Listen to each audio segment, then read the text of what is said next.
काय? हां. तुमचं नाव काकाजी पूर्ण? नीलकंठ बळीराम मोरले, तुमचं गाव कोणतं? वीरगाव, तहसील?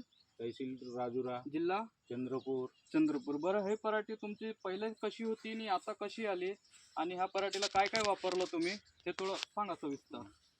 तर साहेब एक काम करा, पहिलं एक फवारणी केलो मी आपली याची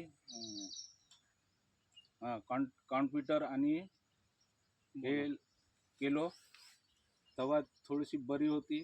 मग पाणी आला निघून गेला, आणि त्याच्या बादमध्ये अजून 15 दिवस उघाड गेली, पराठी बसून गेली, आणि मग पाणी आल्यावर मी फवारणी केलो.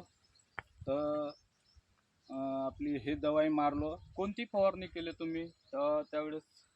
बसल्यानंतर जे पराठी उठली तुमची त्यावेळेस कोणती फवारणी केली? बूम फ्लॉवरची फवारणी केली का? बम फ्लॉवरची, बूम फ्लॉवर, प्लांट एनर्जी, विराची फवारणी, तिकडे कोण सांगा, विराची फवारणी. हे मारल्यानं तुमच्या पराठीमध्ये काय ग्रोथनेस आलं? ब्रांचेस चांगले आहे? नाही, चांगली आहे ना. ब्रांचेसच्या नंतर फुलपाती चांगली आहे, हो, फ्लॅशवर आहे चांगली पराठी. पराठी फ्रेश आहे, फ्रेश आहे. बघून घ्या, पराठी बिलकुल फ्रेश आहे. यांची पराठी खूप दबली होती. यांनी आपल्या VRN ॲग्रोटेक कंपनीचे प्रोडक्ट वापरल्यामुळे यांची पराठी आता ह्या स्थितीमध्ये आली आहे. प्लस आम्ही VRN ॲग्रो कंपनीची एकच फवारणी दिली